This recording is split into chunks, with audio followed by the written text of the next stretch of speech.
Ok, bueno, muchísimas gracias. Bueno, ¿qué tal? Buenos días o buenas tardes, depende de dónde se encuentren. Muchísimas gracias por esta invitación y esta oportunidad de hablarles de un tema muy interesante como lo es la ecotoxicogenómica y sus aplicaciones. Muchas gracias al Instituto de Genética Barbara McClintock y al programa de divulgación científica Carl Sagan para organizar estos eventos. Me pueden encontrar en las redes sociales, estoy en Twitter como Toxelara, o si tienen alguna duda específica me pueden escribir a mi correo electrónico de la universidad que se encuentra en pantalla. Actualmente estoy en el postdoc, terminé el doctorado hace un mes y medio y vivía en Quebec, pero ahora me mudé a Ontario, donde estoy realizando mi postdoctorado en la Universidad de Ontario, en el Instituto de Tecnología, en el laboratorio de Aquatic Omics Lab. Bueno, para iniciar, ¿qué es la ecotoxicogenómica? Porque se escucha súper larguísimo el nombre, es súper difícil de pronunciar, pero ¿qué es exactamente esto? Bueno, la ecotoxicogenómica es el estudio de la respuesta de un genoma en organismos no diana a los agentes estresantes y tóxicos del medio ambiente. Va a tener tres disciplinas principales, que es la ecología, la genómica y la toxicología. Entonces, si recordamos, la ecotoxicología es el estudio del efecto de los compuestos químicos tóxicos sobre los seres vivos, especialmente en cuanto a poblaciones, comunidades y ecosistemas. Esto lo vamos a combinar con la genómica o transcriptoma, proteómica, metabolómica y la bioinformática para obtener lo que es la ecotoxicogenómica. Para esto vamos a empezar con el dogma central de la biología molecular. Entonces, si recordamos, tenemos el ADN. El ADN se transcribe a ARN y el ARN se va a traducir a proteínas. Esto lo tenemos que tener bien presente porque vamos a estarlo recordando durante toda la presentación. Entonces, cualquier alteración en estos tres procesos puede resultar en tres principales efectos que dividí en mutagénesis, carcinogénesis y teratogénesis. ¿Qué es la mutagénesis? Bueno, la mutagénesis, que es el primero que vemos ahí, va a haber diferentes tipos de mutaciones, pero en esta plática solo nos vamos a enfocar en las mutaciones moleculares, que son las génicas o las puntuales, y es aquella modificación del material genético que resulta estable y transmitible a las células hijas que surgen de la mitosis. Las lesiones generadas por estos agentes mutagénicos pueden resultar en las modificaciones de las características hereditarias o en la inactivación del ADN. Cuando el ADN afectado corresponde a células de la línea germinal, se relaciona con la aparición de enfermedades hereditarias, mientras que las mutaciones que se dan en las células somáticas van a estar relacionadas con enfermedades degenerativas o los procesos de carcinogénesis. Entonces, entendemos que una mutación nos va a producir la carcinogénesis o una teratogénesis. Tenemos aquí un ejemplo. Por ejemplo, el ADN va a absorber la energía de las radiaciones UV y se generan unas estructuras llamadas dímeros de las bases, y este fenómeno sucede cuando al recibir una radiación UVB, dos bases adyacentes de nuestra secuencia génica, que normalmente van a ser dos nucleótidos de timina, establecen una unión covalente e irrompible entre ellas. Entonces aquí lo vemos, ¿no? En la parte de carcinogénesis es el proceso por el cual la célula normal se convierte en una célula cancerosa. Se caracteriza por la progresión de varios cambios celulares a nivel de material y desemboca en la reproducción de la célula, provocando que se reproduzca de manera descontrolada, ¿no? Y formando las masas malignas que pues aquí podemos contemplar en estos pobres peces. La teratogénesis, por otro lado, va a ser el proceso por el cual se producen las malformaciones congénitas en un embrión o en feto. En este caso aquí tenemos el ejemplo de una ranita, una rana modelo que se llama Silurana tropicalis, y en esta rana fue expuesta a diferentes concentraciones de un contaminante y podemos ver las malformaciones, ¿no? En este último tenemos la columna completamente dañada, y bueno, malformación, aquí tenemos edemas, que lo vamos a ver un poco más adelante con un ejemplo que les traigo de un trabajo que realicé, pero en peces, y vamos a observar un poco más detalladas las malformaciones que se pueden ver. Bueno, ¿cuáles son las herramientas para la ecotoxicogenómica? Hay muchísimas, yo voy a hablar de las pocas que conozco. Tenemos las partes de lo que es el DNA, que es la parte de genómica, y también le vamos a incluir las de epigenéticas, ¿no? Vamos a meter las dos en el mismo grupo. Vamos a tener lo que es la secuenciación del DNA, la metilación del DNA, que en este caso esas serían las de epigenética, la prueba Cometa y la prueba de micronúcleos, que no es propiamente genómica o epigenética, pero yo la metí ahí porque es una clasificación para que sea más fácil de comprender, ¿no? Y bueno, voy a hablar un poquito más adelante de esto. En la parte de transcriptómica tenemos la parte de microarreglos que pueden ser también de DNA o RNA. Tenemos la secuenciación de RNA y tenemos lo que es la PCR, la cuantificación de PCR, de la que yo voy a hablar. No es propiamente una transcriptómica, pero porque en este caso se usan genes individuales, pero bueno, yo decidí clasificarlo aquí, porque estamos hablando de transcripción. En la parte de proteínas tenemos la parte de la proteómica, donde vamos a utilizar el LCMS, que es HPLC acoplado a masas, y la metabolómica, que va a ser el HPLC-MS y el GS, que es el cromatografía de gases, acoplada también a masas. Estos dos pues, nos van a ayudar a encontrar lo que son las proteínas y los metabolitos. Bueno, por la parte de genómica, tenemos la parte de la secuenciación del ADN. La secuenciación, un minuto. La secuenciación del ADN significa determinar el orden de los 4 componentes básicos químicos llamados bases, que van a formar la molécula del ADN, y la principal aplicación puede usar la información de las secuencias para determinar qué tramos del ADN contienen los genes y qué tramos transportan las instrucciones regulatorias que activan o desactivan los genes. También tenemos la metilación. Aquí está la metilación del DNA, que es la que les comentaba de la epigenética, que en este caso la citosina, en las células eucariotas, se le añade un grupo metilo. La metilación va a estar relacionada al silenciamiento de los genes y de manera natural tenemos genes silenciados para la función correcta de las células, pero se han observado un alto grado de metilación en ciertos cánceres, ya que se puede llegar a silenciar genes asociados a la supresión de tumores, y eso lo voy a comentar un poco con un ejemplo más adelante, donde hablamos sobre la supresión de las proteínas de tumores. Después tenemos la prueba Cometa, que esa es una técnica de electroforesis unicelular. La prueba del Cometa es una herramienta muy útil porque podemos detectar el efecto genotóxico inducido por los agentes químicos, físicos o biológicos sobre las células de un ser vivo. Y se basa en una electroforesis en gel, donde las células individuales se permite cuantificar y de forma sensible y rápida el daño del ADN celular. Entonces, las células que están muy dañadas se van a mover hacia el ánodo y van a tener una mayor migración, una mayor intensidad de fluorescencia con respecto a las células normales. Y aquí, por ejemplo, tenemos las cometizadas y las no cometizadas.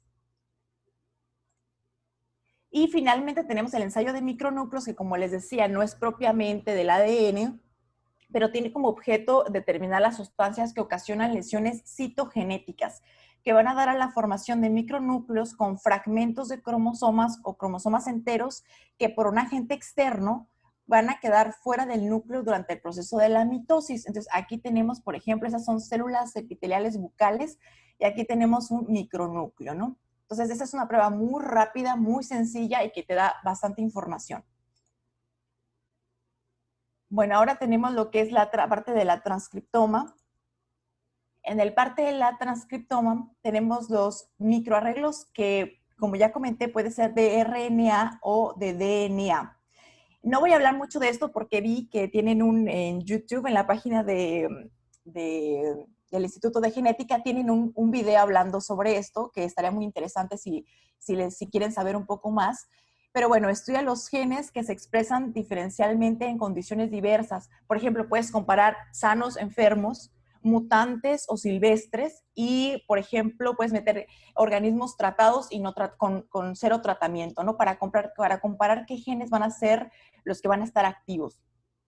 La parte también de secuenciación del ARN, Se usa para conocer el orden exacto de la secuencia de los componentes básicos que van a formar todas las moléculas del ARN de una molécula. Entonces, la secuenciación del ARN se va a usar para saber cuáles genes se expresan o se activan en diferentes tipos de células, además de cuándo y cómo se van a expresar estos genes. Bueno, hay que hacer estudios, pero bueno, ese será el principal enfoque. Y finalmente tenemos el qPCR, que de este yo voy a hablar más adelante, porque en el ejemplo que les traigo, este justamente fue la prueba que realizamos, que es PCR, cuantificación de PCR de la reacción de cadena de polimerasa. Y bueno, aquí no es propiamente transcriptoma porque no puedes ver varios genes al mismo tiempo, ¿no? Como los microarreglos que puedes ver la mayoría, más de 4,000 genes al mismo tiempo. Aquí hay que hacer uno por uno individualmente. Yo determiné 20 genes en un experimento y entonces fue tardadísimo porque tienes que correr cada gen con todas tus muestras. Pero bueno, vamos a hablar más adelante de esto.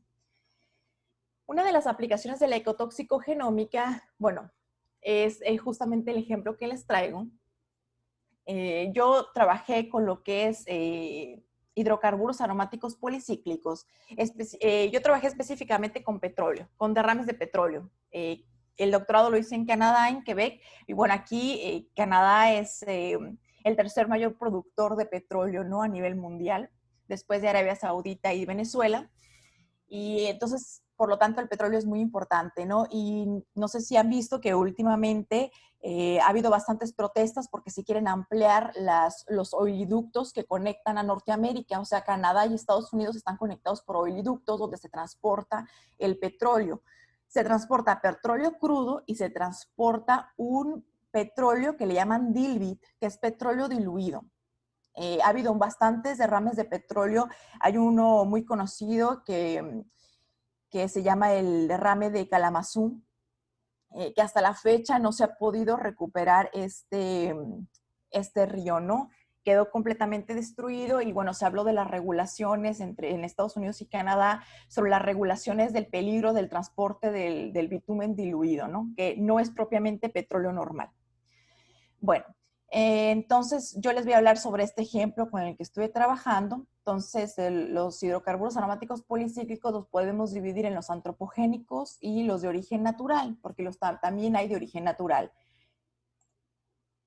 Entonces, esta es, a nivel molecular voy a explicar, no se me preocupen, si hay dudas al final vemos, pero bueno, voy a explicar brevemente lo que es todo esto de la ecotoxicogenómica, ¿no? En esto lo podemos resumir.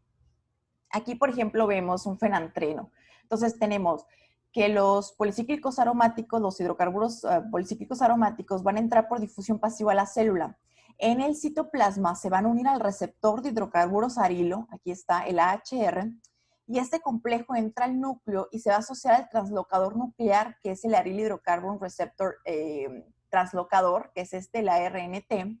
Este complejo se va a unir a las secuencias específicas del ADN. En este caso tenemos el HRE, que es la respuesta de xenobióticos elementales, e induce la transcripción de genes diana, como en este caso genes de la familia de los citocromos CYP. Específicamente yo voy a estar hablando del gen CYP1A.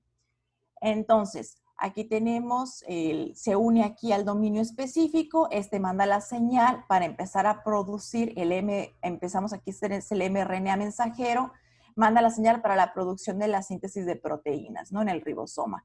Al mismo tiempo, vamos a tener feedbacks negativos, que es la producción del CYP1A y del aril hydrocarbon receptor bloqueador, que es que es el AHRR, que es el supresor, y va a inactivar al ARNT porque no queremos una sobreexpresión. O sea, al mismo tiempo el cuerpo está, ok, tengo un ataque de un fenantreno, pero no quiero que haya una gran cantidad de citocromos porque si yo empiezo a estar oxidando esto, incremento el estrés oxidativo. Cada vez que yo oxido una molécula aquí, activo las especies reactivas de oxígeno. Entonces, el cuerpo tiene que tratar de mantener un equilibrio y bueno, aquí tenemos un desajuste, ¿no? Bueno, lo que yo medí en esta investigación fue el CYP1A, el GST, que es el glutatión S transferasa. Estos dos van a producir, estos genes producen las enzimas para que se puedan defender de los policíclicos aromáticos, ¿no? Entonces, estas enzimas, por ejemplo, el CYP1A está enfocado en la biotransformación, en la fase 1 de la biotransformación, y el GST va a estar en la fase 2. Entonces, lo que medí fue esto, el mRNA, y medí también de forma indirecta la cuantificación de la enzima que se está produciendo. Entonces, la inducción, en este caso le vamos a llamar la inducción de EROT in vivo, porque lo hice en animales vivos. Y bueno, les puedo explicar un poco más adelante, que es una forma indirecta de calcular la cantidad de la enzima producida. Utilizamos como sustrato el 7-toxirresurfirín, que se transformará en 7-hidroxiresurfirina por desalquilación oxidativa, y vamos a cuantificar la cantidad de esta oxidación. Es una manera indirecta.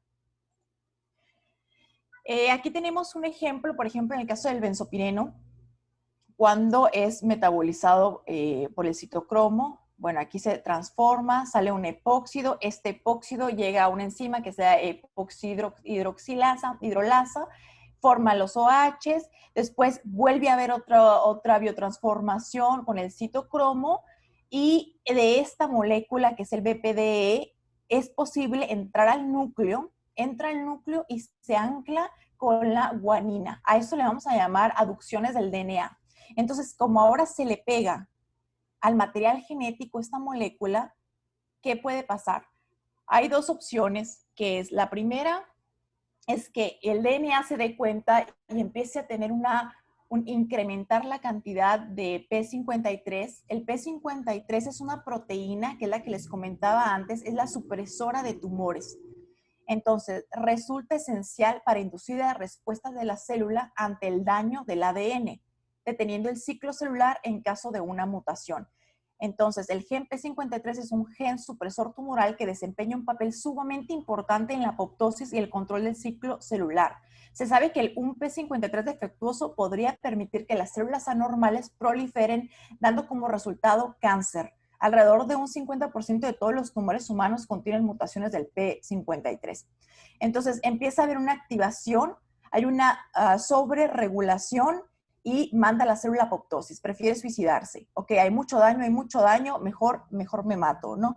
Y por otro lado, si no hay una activación elevada del P53, el ADN va a intentar repararse, pero durante la reparación puede que haya una mutación, y esta mutación también nos puede llevar como consecuencia al cáncer por una mutación en el ADN. Ok, el estudio en el que realicé fue con pececitos. Este es el Pimephales promelas. Fue elegido porque es una especie relevante para América del Norte, tiene un ciclo de desarrollo corto, por lo que es fácil obtener huevos viables diariamente, y su genoma ha sido completamente secuenciado, por lo que ayuda pues, para la parte molecular, ¿no? Que son los estudios que realizamos nosotros. Aquí fue brevemente, ese es el experimento, no voy a hablar mucho al respecto, pero bueno, nosotros trabajamos con un simulador de derrame de petróleo, que es un tanque enorme de 1,200 litros de agua. Se obtuvo agua del río Saskatchewan, que es el río que está en Alberta. Se hace la simulación, en este caso utilizamos el DILBIT. ¿Se recuerdan lo que les dije del DILBIT? Es el bitumen diluido. Entonces, hicimos la simulación de derrame de petróleo. Se hace en Alberta, hicimos 2 temperaturas, a 2 grados centígrados y a 15, porque queríamos ver cómo se comportan los compuestos químicos en el agua a 2 diferentes temperaturas. Nos envían esta agua a Quebec, donde yo estaba. Teníamos el agua del río Saskatchewan y teníamos lo que le vamos a llamar el agua contaminada, ¿no? Agua con petróleo. Exponíamos desde la fertilización, entonces todos los días yo revisaba que hubiera huevos recién puestos, y que esos estuvieran realmente fertilizados, ¿no? Entonces se veían al microscopio si estaban fertilizados, se utilizaban para el experimento que se hacían en diferentes diluciones. Entonces teníamos 4 diluciones, teníamos 2 controles, el control del río Saskatchewan y el control del agua donde los peces normalmente crecen, que es el agua reconstituida. Aproximadamente tardaban 5 días en eclosionar. Aquí hicimos mediciones también de tiempo de eclosión. Ya en cuanto eclosionaban los pececitos, utilizábamos unos para la actividad de EROT in vivo, que si recuerdan en la parte de enzimas, otra parte se iba para la producción de qPCR, y la otra parte se iba a medir frecuencia cardíaca y malformaciones. Entonces, el tipo más común de malformaciones observados incluyó el edema pericardíaco. Aquí tenemos un edemita. seguido de las deformaciones del tubo cardíaco. No sé si se alcancen a apreciar, pero aquí tenemos un video de un latido de corazón que es como medíamos los latidos de corazón del pez. Entonces, esta partecita es el daño al tubo cardíaco, la columna vertebral y, bueno, malformaciones en el craniofaciales, ¿no? Todas, pues, todos tenían este tipo de, o al menos una de estas malformaciones. Okay. Los niveles de transcripción del CYP1A mostraron diferencias entre el 100%. Aquí están los resultados de la expresión génica del citocromo 1A. Entonces, la inducción, bueno, es una dosis respuesta. Podemos observar que realmente incrementa conforme la concentración va incrementando. Y el que tuvo una mayor significancia fue el del día número 6, que realizamos diferentes experimentos durante diferentes periodos de tiempo. Hicimos de día 1 de la contaminación, día 6 de la contaminación, día 14, día 28 y día 35, o sea, de la simulación del derrame de petróleo, para ver si conforme el paso del tiempo la toxicidad disminuía, ¿no? Era nuestro interrogante, ver, porque normalmente se piensa que en los derrames del petróleo, conforme va pasando el tiempo, bueno, va a ser menos tóxica el agua. Bueno, les adelanto que no lo fue. Bueno, entonces aquí tenemos lo que es la parte del citocromo, y aquí tenemos los datos del glutatión S-transferasa, que es exactamente, bueno, es muy similar el perfil que el CYP1A. Y bueno, creemos que no hubo una inducción tan grande, porque este experimento lo hice también en ranas, pero creemos que no hubo una expresión tan grande en peces, porque si se fijan, los animales están completamente malformados. Al final los animales están completamente malformados y en lo que menos piensan es en estar formando citocromos para defenderse, si el animal apenas si puede vivir, ¿no? Con tanta malformación. Entonces, esa es la razón por la cual creemos que no hubo una expresión tan elevada. Aquí tuvimos la cuantificación del libro de in vivo. No hay un patrón tampoco. Si se fijan, o sea, aquí tenemos la expresión y aquí está la proteína, ¿no? La enzima de la que estamos hablando. Entonces, no hay una correlación directa, porque muchos artículos mencionan que ellos han encontrado una correlación directa entre la cuantificación de la proteína y de la expresión génica. Puede ser, no digo que no, yo no la encontré, pero si recordamos, hay un montón, pero montón de pasos que pudieran estar afectando la expresión, la traducción de las proteínas. Entonces, bueno, en mi caso, esto fue lo que ocurrió, ¿no? Bueno, en conclusión, con esas herramientas se pueden proporcionar una mejor comprensión a nivel molecular y fisiológico del organismo ante diferentes tóxicos ambientales, y también se puede detectar a nivel molecular cambios en un organismo antes de que las obvias manifestaciones de la toxicidad o efectos sean presentes. Entonces, esto es muy importante. Podemos detectar antes de que sean visibles. Me gustaría agradecerles al gobierno de Quebec, al gobierno de Canadá, al INRS, que es donde estudié mi doctorado, a CONACYT, al Consejo Nacional de Ciencia y Tecnología de México, que me apoyó con la beca de doctorado, y bueno, a Ontario Tech University, que es donde me encuentro actualmente.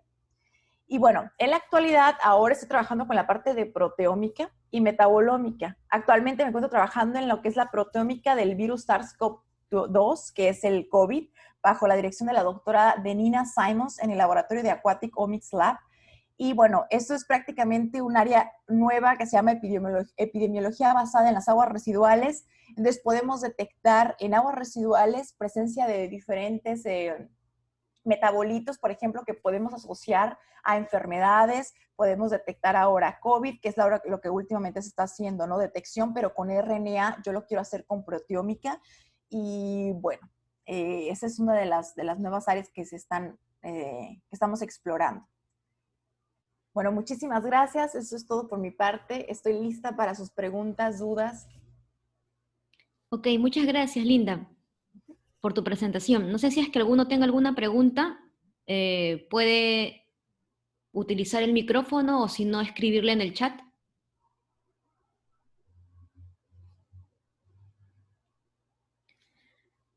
Te voy preguntando, Linda, ¿tienes ¿Hay alguna oportunidad de postdoctorado en donde estás trabajando ahora, actualmente? Y si hay alguna oportunidad de posgrado o la realización de alguna tesis, tesina, en alguno de los sitios donde estás trabajando actualmente o donde hiciste el doctorado, me preguntan. Sí, sí, la verdad es que hay muchísimas oportunidades de estudiar un posgrado en el extranjero, sobre todo en Canadá y de hecho Quebec. Quebec es la provincia que tiene más pláticas con México, al menos con México y Latinoamérica.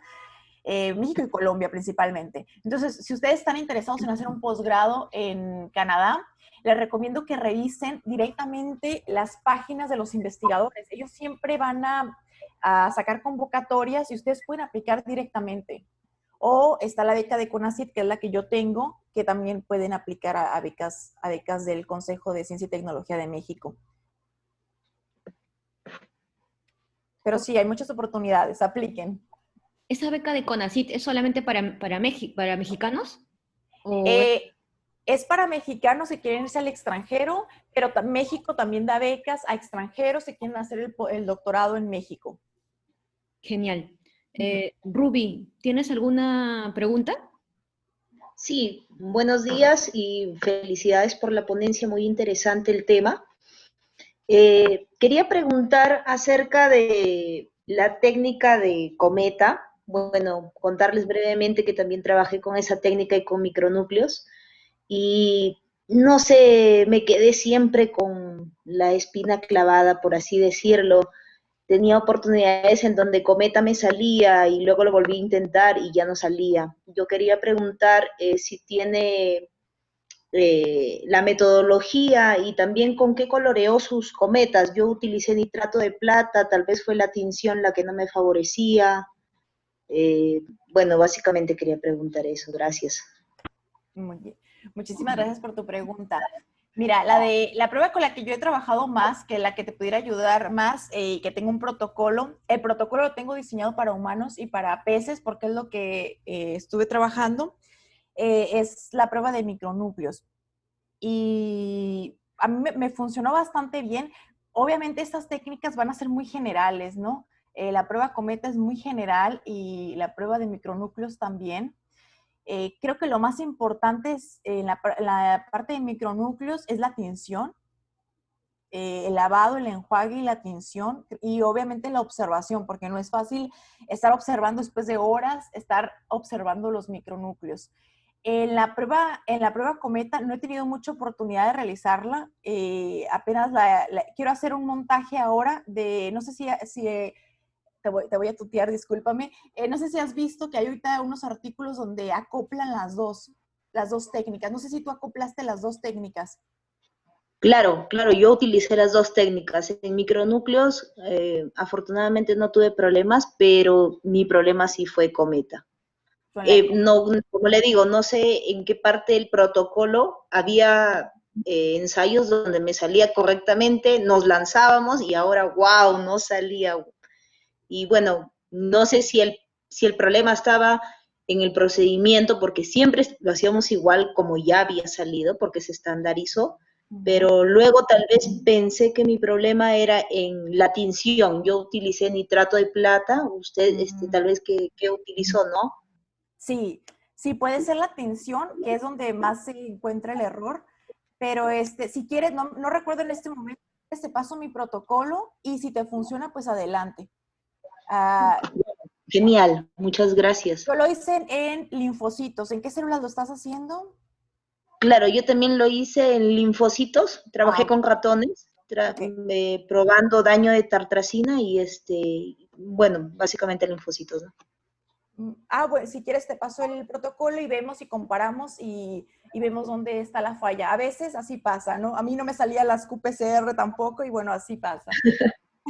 Sí, ok, yo comprendo muy bien que así es el proceso que se vive. Sí, así es. Pero claro que sí, si quieres me escribes a mi correo o Claro, podemos chatear y El ahí correo se estamos. encuentra en la primera diapositiva, igual cuando Ah, subamos el video va a estar. sí, Así ok, que muchas gracias por la información. gracias. Éxitos y felicidades. Muchas gracias. Justamente uno de los objetivos de hacer estas conferencias era poder tener contactos, por eso es que siempre las preguntas son en cuanto a ayudas en tesis o en investigaciones. Genial. Tenemos una pregunta de Wendy. Te agradece por la presentación, estuvo muy buena. Te saluda desde México. Y la pregunta que hace es si detectaste malformaciones como lordosis o escoliosis en los organismos y qué tanto se presentó esta malformación en términos de porcentaje, si es que te acuerdas, respecto a otras malformaciones. Muy bien. Hola Wendy, ¿cómo estás? Me acuerdo de ti. Bueno, espero que estés muy bien. Bueno, sí, sí, las malformaciones que yo detecté fueron las que le llaman blue sac, que son las más comunes en los peces. Detectamos principalmente malformaciones de edema, cranofaciales y de la columna. En este caso, como estamos trabajando con peces, y bueno, se asocia con las enfermedades del saco azul, que le llaman en inglés, que son las enfermedades que conllevan a este tipo de malformaciones, y yo solamente me enfoqué a esas porque son las que están estandarizadas en Canadá, ¿no? Sí, recuerdo los porcentajes, de hecho, en la dilución, a partir de la dilución del 50%, no sé si recuerden, en el caso de los peces, del 95 a 100% de mis peces estaban completamente malformados. Entonces es una prueba muy sensible la prueba de malformaciones porque realmente desde el 50% de la dilución yo ya tenía todos mis organismos completamente malformados, expresando una malformación, teniendo una malformación a las 5 que estuve monitoreando. La menos común, que pudiera decirte, la menos común que observé fue la de edema en el saco viteligio, Joel sac, que le llaman. No lo observé tanto porque si recuerdan, cuando hay peces que cuando eclosionan todavía tienen el saco porque lo utilizan para la alimentación posterior a la eclosión. En mi caso, mi pez no lo desarrolla tanto, en el caso de Pimefales promelas, entonces por eso no tuve tanto esa malformación, pero la que más tuve fue la del edema en la parte pericardial. Esa es la que más recuerdo. Ok, ¿alguien tiene alguna otra pregunta más?